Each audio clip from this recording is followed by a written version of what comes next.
Pernah nggak sih kalian ngebayangin seorang sutradara terkenal melarikan diri dari hukum demi menghindari konsekuensi? Ini bukan film, ini adalah kisah nyata dari seorang sutradara terkenal bernama Roman Polanski. Bayangin, orang yang terkenal jenius di dunia sinematografi yang udah mengukir karyanya di Hollywood, tapi di balik layar dia malah terjerat masalah skandal yang cukup besar dan bikin geger di dunia. Dari panggung gemerlap festival film hingga perjalanan atau pelariannya ke Eropa, ini nggambarin banget kalau kehidupan atau perjalanan hidupnya si Roman Polanski ini benar-benar lebih dramatis daripada film yang ia ciptakan sendiri. Jadi apa sih sebenarnya yang dialamin sama Roman Polanski ini? Dan apakah karya-karya dia ini cukup untuk menebus kesalahannya? Gak usah basa-basi, let's discuss on the Onset Day Expose.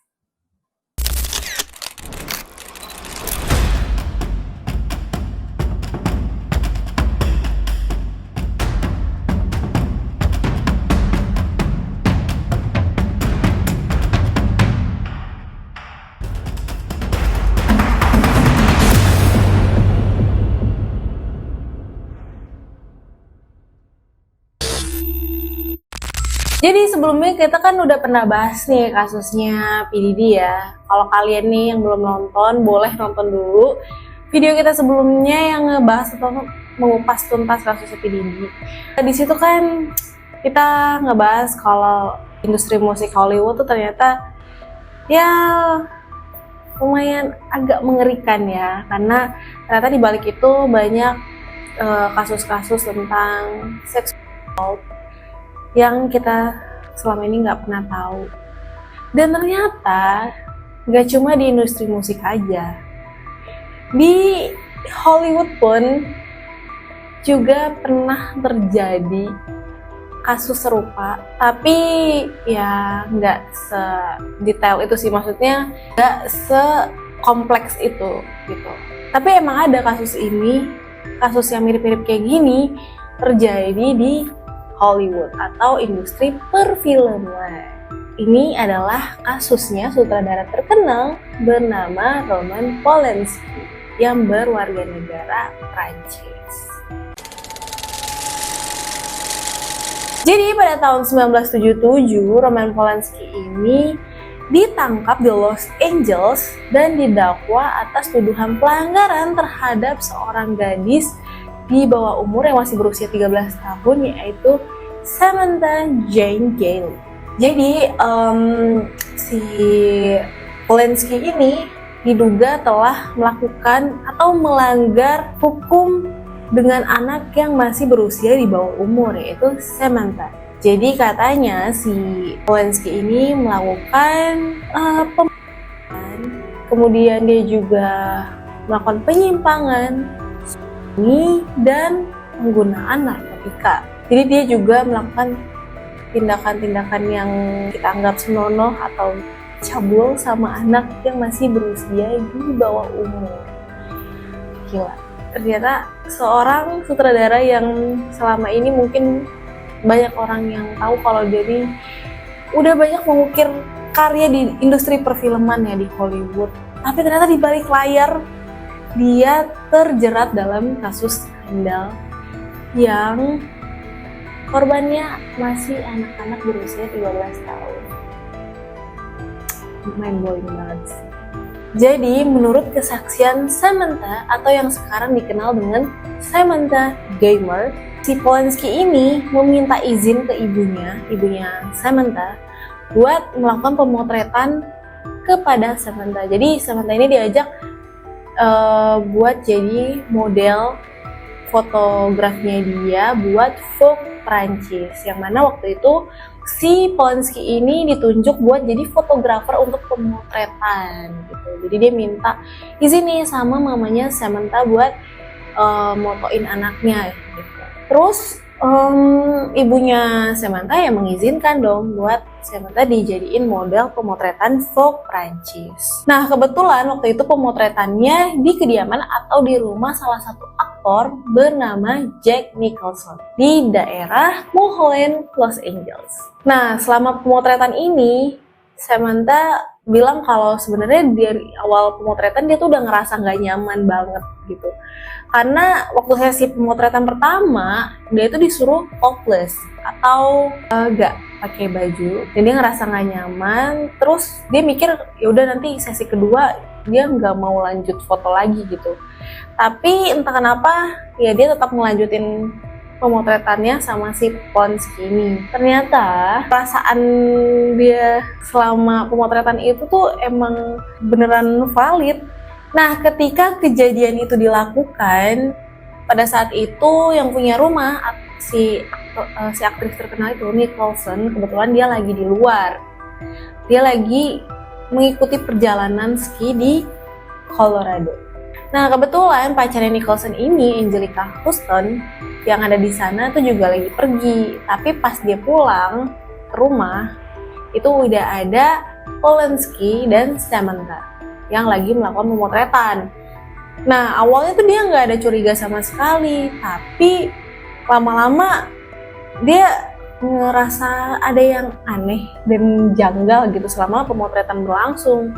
Terus dia ngedatengin tuh Samantha sama Polanski, tapi mungkin posisinya pintu kamarnya lagi tertutup ya, jadi dia cuma bisa gedor-gedor pintu doang.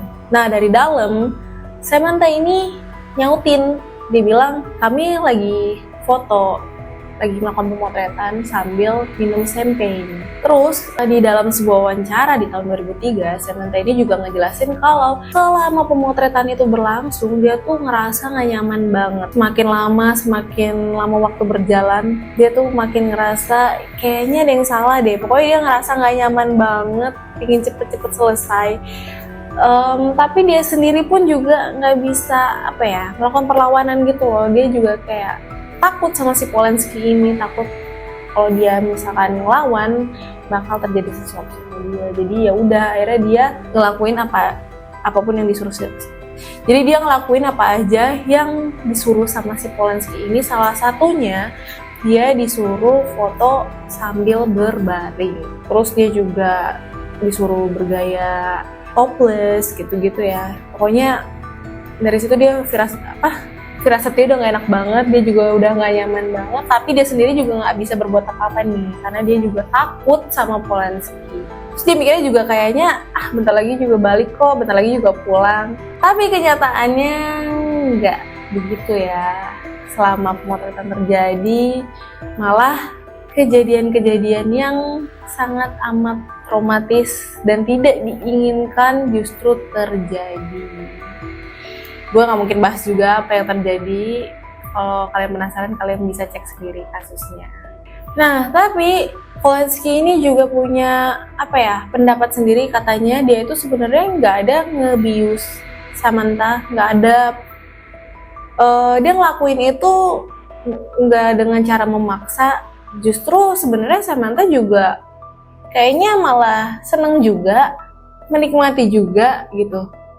Dia malah bilang kalau Samantha juga gak menanggapi selama melakukan hal itu.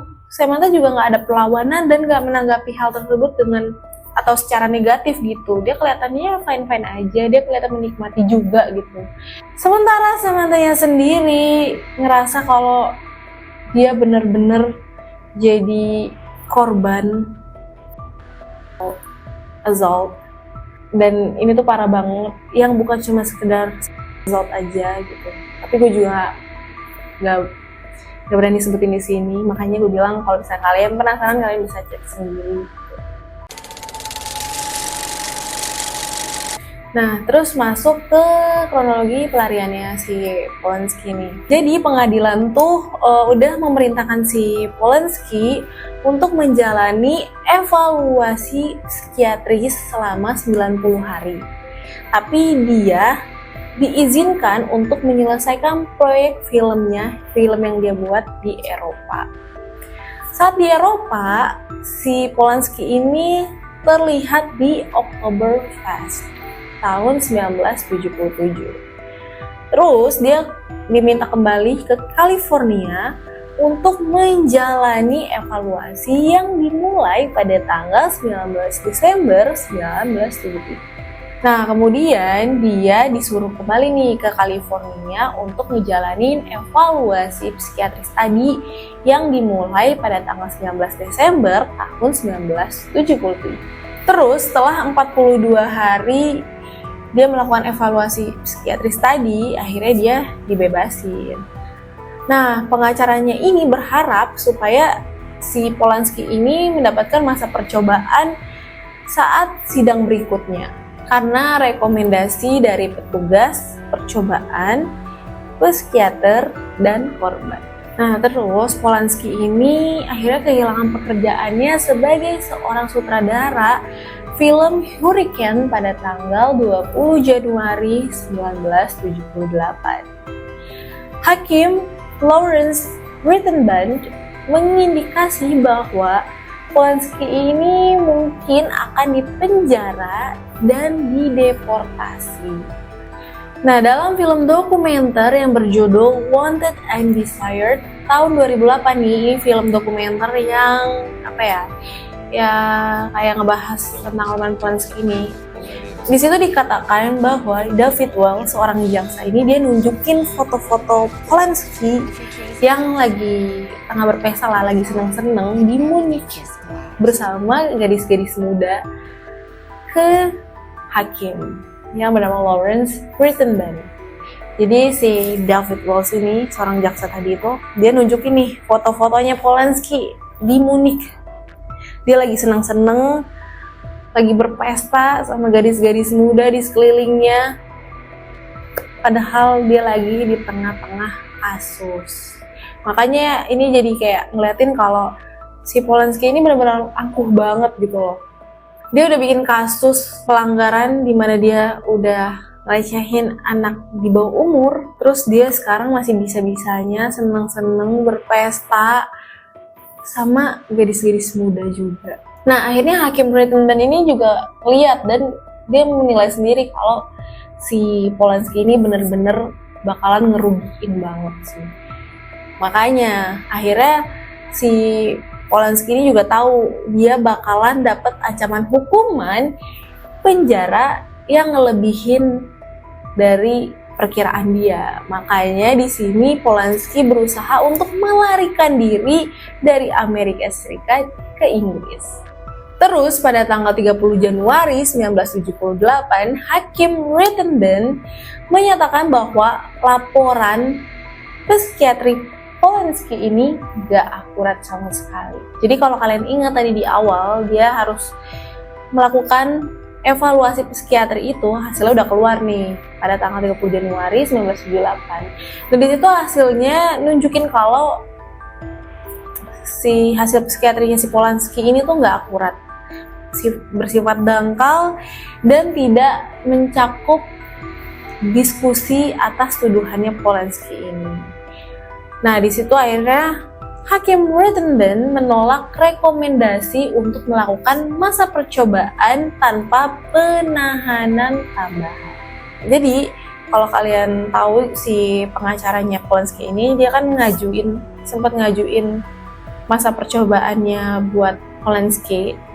Tapi ternyata setelah direview lagi nih hasil evaluasi psikiatrinya Polanski, hakim memutuskan untuk tidak atau menolak memberikan masa percobaan tanpa penahanan tambahan terhadap Polanski.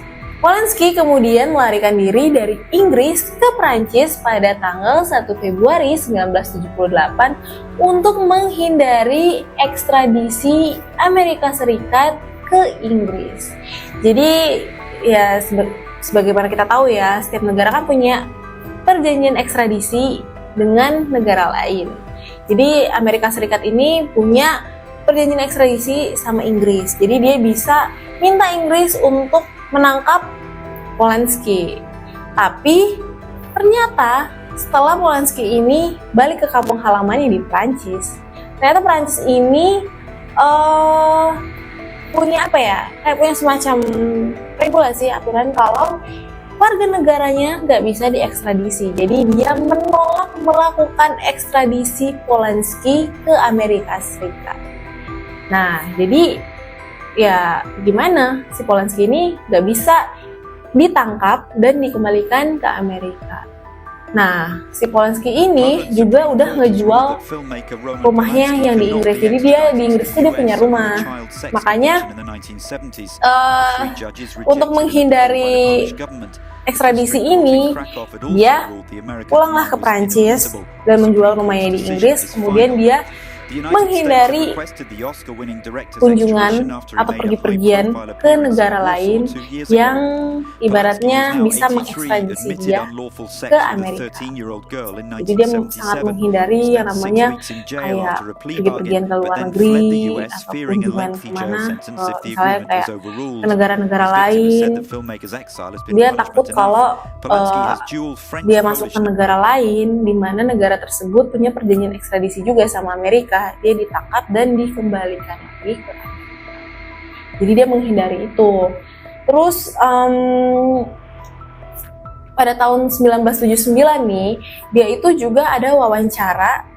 Nah, di dalam wawancaranya ini Polanski secara kontroversi, dia tuh emang ngejelasin kalau ternyata dia itu selama ini tertarik banget sama anak-anak muda, guys. Dia suka banget sama perempuan-perempuan atau gadis-gadis yang masih di bawah umur. Wah, gila banget. Pada 26 September 2009, akhirnya Roman Polanski ini ditangkap oleh polisi Swiss di Bandara Zurich saat mencoba masuk ke Swiss. Ini terkait dengan surat perintah Amerika Serikat yang dikeluarkan pada tahun 1978. Nah, dia ini datang ke Swiss untuk menerima Lifetime Achievement Award di Festival Film Zurich. Nah, penangkapannya ini terjadi setelah Amerika Serikat meminta Swiss untuk menangkapnya yang didasarkan pada informasi tentang rencananya yang diterima dari Kementerian Kehakiman Swiss. Nah, sejak tahun 2005 ini emang si Polanski ini itu udah jadi subjek pemberitahuan merah Interpol atas permintaan Amerika Serikat. Terus Departemen Kehakiman dan Kepolisian Federal Swiss menyatakan kalau Polanski ini ditahan sementara. Nah, jadi Polanski ini berencana juga untuk melakukan banding atas ekstradisi, dan dia juga udah nyewa beberapa pengacara untuk membela dia terkait ekstradisi ini. Tapi permintaan jaminannya ditolak karena dianggap beresiko untuk melarikan diri. Jadi permintaannya Polanski ini ditolak. Terus pada tanggal 2 Mei 2010, Polanski ini menerbitkan surat terbuka, di mana di dalam itu dia mengungkapkan bahwa mantan jaksa yang menangani kasusnya dulu juga menyatakan bahwa masa penjaranya itu sebenarnya udah dijalanin dia waktu dia di Cino. Nah, jadi selama dia di Cino itu dia udah mencakup semua atau seluruh hukuman yang harus dijalani. Jadi sebenarnya katanya waktu dia di Cino itu dia udah ngejalanin masa keseluruhan hukuman penjaranya dia gitu. Jadi ya ngapain gue dihukum lagi gitu. Nah, terus dia juga nekenin nih bahwa waktu di Cino itu bukan untuk tujuan studi diagnostik, melainkan menjalani hukuman penjara. Nah, pada tanggal 12 Juli tahun 2010, pengadilan Swiss menolak permintaan ekstradisi Amerika Serikat dan membebaskan Polanski dari tahanan. Setelah penangkapan Roman Polanski, Menteri Luar Negeri Prancis nih sama Polandia yang tadinya mendesak Swiss untuk segera membebaskan Roman Polanski, tiba-tiba menarik dukungannya terhadap Roman Polanski. Nah, terus di luar itu lebih dari 160 orang di industri film termasuk sutradara, aktor. Mereka menandatangani petisi yang menyerukan pembebasan Polanski yang dimulai oleh Bernard Henry Levy. Terus juga ada beberapa penandatangan seperti Emma Thompson dan Natalie Portman yang tadinya ikut menandatangani petisi tersebut. Kemudian mereka minta buat nama mereka dihapus dari petisi tersebut karena mereka mungkin ngerasa nyesel, karena mungkin mereka ngerasa nyesel udah menandatangani petisi tersebut. Seperti kita tahu ya, kalau emang si Polanski ini kan udah ngelakuin tindak kejahatan yang bisa dibilang sangat bejat terhadap anak yang masih berusia di bawah umur. Nah, ternyata artis-artis yang udah pernah nandatanganin petisi ini, beberapa juga ada yang minta buat namanya dihapus karena ngerasa nyesel banget. Mungkin mereka kurang aware sama kasusnya si Polanski ini. Buat yang penasaran sama isi petisinya tuh apa sih? Jadi di dalam petisinya itu berisi tentang kritikan mengenai penangkapannya Polanski nih. Jadi kayak penangkapannya ini tuh dianggap kayak nggak menghargai Polanski sebagai seniman atau sutradara film-film terkenal. Dimana saat penangkapan itu posisinya si Polanski ini emang mau menerima penghargaan nih sebagai sutradara yang cukup terkenal. Ibaratnya dia udah banyak banget lah karya-karyanya dan dia mau menerima penghargaan itu, Lifetime Achievement di Zurich ini. Cuma di saat dia mau nerima penghargaannya atau achievementnya dia, ternyata dia malah ditangkap gitu. Jadi orang-orang tuh menilai kayak nggak pantas aja dia ditangkap dengan cara yang kayak gitu, dimana saat itu dia lagi nerima penghargaan dari hasil karyanya dia loh. Jadi itu semacam kayak ada sekat gitu, kayak ya tahu sih dia ini emang lakuin kesalahan, emang tindak kejahatan yang cukup parah gitu. Tapi kan di sisi lain ya kalian juga harus lihat kalau dia ini sangat sangat luar biasa, karya-karyanya dia juga sangat diapresiasi gitu. Jadi banyak sebagian orang yang melihat Polanski sebagai sebagai seniman besar yang hebat, karya-karyanya yang luar biasa yang harusnya dihargain dan dihormati. Tapi malah seenaknya ditangkap. Tapi malah seenaknya dilakukan penangkapan seperti seperti kesannya kayak nggak menghargai dia gitu. Jadi kurang lebih isi petisinya seperti itu gitu. Isinya emang kritikan-kritikan orang-orang yang mendukung atau membela Polanski. SACD, sebuah organisasi penulis dan komposer, ternyata juga nerbitin petisi yang udah ditandatanganin oleh 850 tanda tangan. Mereka ngejelasin bahwa isi petisi tersebut bukan ngebahas soal kejahatan yang dilakukan oleh Polanski, melainkan lebih ke menentang cara penangkapannya Polanski di Zurich, Swiss. Mereka itu menyoroti bahwa penangkapan Polanski di negara yang dianggap netral itu udah ngerusak tradisi festival film internasional yang seharusnya aman buat para pembuat film atau seniman. Nah, pada tanggal 16 Desember tahun 2010, Duta Besar Amerika Serikat untuk Prancis juga menyatakan dukungannya terhadap Polanski. Jadi dia mendukung Polanski untuk dilakukan pembebasan dengan menyebutkan juga pentingnya persahabatan antara negara Amerika dengan Prancis. Di Prancis sendiri, penangkapannya Roman Polanski ini tuh menimbulkan kontroversi ya. Jadi banyak banget pihak yang meremehkan kejahatan yang udah dilakuin sama Polanski ini. Jadi mereka lebih fokus pada prestasinya Polanski sebagai sutradara. Menteri Kebudayaan Prancis, Frédéric Mitterrand, Dia juga menyatakan dukungannya terhadap Polanski dan mengkritik penangkapannya Polanski di Zurich waktu itu. Menteri Kebudayaan Prancis, Frédéric Mitterrand, dia juga udah secara gamblang nih menyatakan dukungannya terhadap Polanski dan mengkritik penangkapannya Polanski waktu di Zurich, waktu dia mau menghadiri acara penghargaan. Tapi di sisi lain nih, dia juga dapat kritik dari Daniel Cohn-Bendit dan Mark Leventhal yang menekankan pentingnya keadilan dalam kasus pemerkosaan gadis berusia 13 tahun. Jadi itu tadi ya, menimbulkan kontroversi banget nih di Prancis. Masalah penangkapan Polanski ini ada yang mendukung, tapi ada juga yang mengkritik.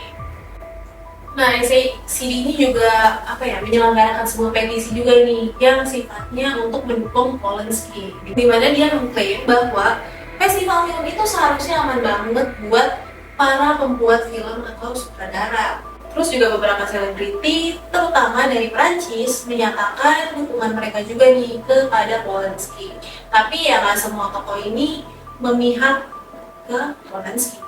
Terus pada tanggal 30 September tahun 2009, pemerintah Prancis mencabut dukungan publiknya, menyatakan bahwa Polanski tidak kebal hukum.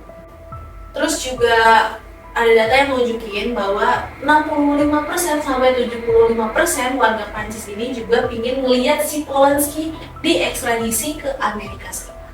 Sementara di Polandia, Perdana Menteri Polandia nih, Jarosław Kaczyński mengingatkan para menterinya untuk tetap tenang dan menekankan bahwa Polanski ini kasusnya udah bukan main-main lagi, tapi tentang pembunuhan dan jelas hukumannya bagi pelaku pemerkosaan di bawah terhadap anak di bawah. Pada tahun 2009 juga ada data yang menunjukkan bahwa lebih dari 75% warga Polandia gak mau ngelihat si Polanski ini lolos dari persidangan. Di Swiss sendiri, penangkapan Polanski ini menimbulkan reaksi yang beragam, mau di media ataupun di publik. Menteri Kehakiman Swiss, Evelyn Wittmer-Stumpf, membela penangkapan tersebut. Dia bilang kalau itu merupakan persyaratan hukum berdasarkan perjanjian ekstradisi antara Swiss dengan Amerika Serikat, dan hal ini tuh penting banget untuk persamaan hak. Gubernur California saat itu, Arnold Schwarzenegger, menanggapi pertanyaan tentang kemungkinan pengampunan si Polanski ini dengan mengatakan bahwa meskipun dia ini mengagumi karya-karyanya Polanski, dia adalah sutradara yang hebat, karyanya luar biasa, tapi Polanski juga harus diperlakukan sama seperti orang lain dan semua tuduhannya juga harus diselidiki. Lebih dari 100 orang dari industri film menandatangani petisi pada tahun 2009 untuk mendukung pembebasan Polanski. Tapi beberapa orang juga nih seperti Emma Thompson menarik dukungannya terhadap Polanski. Sementara beberapa selebriti di Hollywood yang juga mendukung Polanski menunjukkan sikap yang berbeda. Dengan sentimen nasional, umumnya menentang perbuatan Polanski. Setelah penangkapan kembali, Polanski dikeluarkan dari Academy of Motion Picture Arts and Sciences pada bulan Mei tahun 2018. Akademi menyatakan bahwa mereka mendorong standar etika yang menjunjung tinggi martabat bangsa. Tim hukum Polanski juga menanggapi pemecatan tersebut dengan ancaman perdata, tapi Akademi mempertahankan haknya untuk mengambil tindakan tersebut. Pada tanggal 30 September 2009, Roman Polanski menyewa pengacara nih namanya Ray Weingarten untuk membela dia terkait upaya ekstradisi. Nah, Weingarten ini berupaya atau berencana untuk memblokir ekstradisi sebelum proses hukum dimulai di Swiss, dengan argumen bahwa kejahatan Polanski ini nggak memenuhi syarat dan dengan argumen bahwa kejahatan yang dilakukan Polanski ini tidak memenuhi syarat untuk diekstradisi. Terus pada tanggal 21 Oktober, salah satu pengacaranya Polanski Polanski ini nyebut kalau kemungkinan bakal ada pengembalian secara sukarela ke Amerika Serikat. Pada 25 November, pengadilan Swiss menerima permohonan jaminan dengan uang senilai 4,5 juta US dollar yang memungkinkan Polanski untuk tinggal di chaletnya dengan pemantauan elektronik. Namun pada tanggal 10 Desember, pengadilan California menolak petisinya Polanski untuk surat perintah, di mana di dalam itu menyatakan kalau nggak ada alasan nih buat Polanski diberikan pengecualian dari doktrin pencabutan hak buruh. Kemudian setelah dikembalikan ke pengadilan yang lebih tinggi lagi nih, tanggal 6 Januari 2010, Polanski meminta untuk dijatuhin hukumannya secara in absentia. Buat kalian yang nggak tahu, in absentia itu sebuah proses di mana terdakwa ini diadili atau dihukum, diberikan hukuman, tapi si terdakwanya ini gak mengikuti persidangan tanpa dihadiri oleh terdakwanya sendiri. Jadi dia diberikan putusan hukuman tanpa dihadirkan secara langsung si terdakwa di persidangan. Namun pada tanggal 12 Juli 2010, otoritas Swiss mengumumkan bahwa mereka nggak akan mengekstradisi Polanski ke Amerika Serikat karena kesalahan dalam permintaan ekstradisi oleh Amerika Serikat yang tidak menyediakan dokumen. Jadi si pejabat Swiss ini menyatakan kalau si Polanski ini sebenarnya udah ngejalanin hukumannya, sehingga permintaannya Amerika Serikat untuk melakukan ekstradisi terhadap si Polanski ini tidak memiliki dasar. Terus Samantha dia mengugat Roman Polanski pada tahun 1988 dengan tuduhan penyerangan seksual. Di situ permasalahannya udah diselesain ya di pengadilan pada tahun 1993. Tapi setelah Polanski melewati batas waktu pembayaran pada tahun 1995 atau denda, si Samantha mengajukan dokumen ke pengadilan untuk menagih lebih dari 600.000 US dollar. Tapi belum jelas nih uang tersebut itu emang udah dibayar atau belum ya pada tahun 2009 itu. Terus di dalam wawancara juga Samantha mengungkapkan harapannya agar Polanski bisa kembali ke Amerika Serikat dan diampuni hukuman. Terus dia juga menyatakan bahwa ya kejadian itu udah puluhan tahun berlalu. Jadi dia meminta buat Polanski bisa kembali ke Amerika dan diampuni dari hukuman yang berat. Nah, pada tahun 2008 nih, film dokumenter yang ngebahas tentang insidennya si Polanski ini udah ngedorong Polanski dan pengacaranya buat mengajukan tinjauan yudisial terhadap tindakan jaksa. Di mana pengacaranya Polanski ini mengajukan permintaan untuk membatalkan kasus. Tetapi Hakim Espinoza menegaskan bahwa Polanski perlu hadir di persidangan atau di pengadilan. Terus Samantha juga meminta agar tuduhannya terhadap Polanski ini dibatalkan aja untuk menghindari trauma lebih lanjut. Di tahun-tahun berikutnya, akhirnya si Samantha ini meminta buat pembatalan kasusnya terhadap Polanski ini untuk segera dilakukan. Sementara Polanski mengajukan gugatan pencemaran nama baik terhadap jurnalis Israel yang udah ngelaporin tuduhan baru terhadap dirinya. Pada tahun 2022, Polanski mengajukan sengketa cybersquatting terhadap situs imetpolanski.com, tetapi kalah. Terus pada Juni 2023 ia dituntut juga nih oleh seorang wanita yang mengklaim bahwa ia juga diperkosa atau sebagai korban yang sudah diperkosa oleh Polanski pada tahun 1973. Dan dari kasus ini persidangan akan dijadwalkan pada bulan Agustus tahun 2025. Jadi guys, setelah kita lihat atau menggali kasusnya Polanski ini, kita juga bisa lihat ya betapa kompleksnya, complicatednya dunia hiburan ini. Mau industri musik, industri perfilman, semua punya permasalahan yang sama-sama kompleks dan complicated juga. Terutama ya kasusnya si Polanski ini, dimana penangkapannya aja udah bikin heboh banget, sampai ada petisi juga dari sesama pembuat film atau sutradara.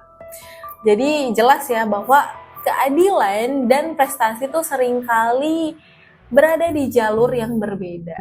Di satu sisi kita punya sutradara yang karyanya udah diakuin di seluruh dunia, tapi di sisi lain juga ada jejak kelam dan tindakan yang nggak bisa kita abaikan atau remehin juga. Nah ini bisa bikin kita berpikir, sebenarnya di mana sih batas antara karya dan tanggung jawab moral? Dan apakah kita bisa memisahkan orang dari karyanya atau semua itu saling terikat? Jadi ingat, di dalam dunia film itu kadangkala cerita di balik layarnya jauh lebih menarik daripada filmnya itu sendiri. Dan pada akhirnya, hidup itu bukan hanya tentang seberapa baik kita mengarahkan film, tapi juga seberapa baik kita mengarahkan hidup kita. Oke, jadi gimana pembahasan kita kali ini? Cukup stressful juga ya, sama kayak kasus Fidi kemarin. Kalau kalian punya tanggapan yang lain, boleh banget kalian isi kolom komentar. Karena gue gak sabar juga diskusi bareng-bareng sama kalian. Tetap pantengin terus episode-episode kita berikutnya. Nah, atau buat kalian juga nih yang mau request kita bahas kasus apa lagi, boleh banget langsung aja tulis di kolom komentar. Atau punya pandangan atau pendapat lain, boleh banget, free, bebas banget, kalian boleh diskusi di kolom komentar. Gak sabar gue juga sendiri gak sabar banget buat diskusi bareng-bareng kalian lagi. Jangan lupa komen, like, subscribe, dan share ke teman-teman kalian ataupun keluarga kalian. Sampai jumpa di episode berikutnya, only on Saturday Expose. Bye-bye. Udah kan gitu dong?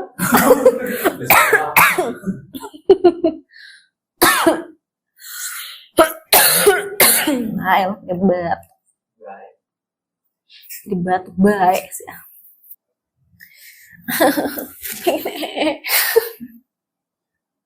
Kenapa sih heran?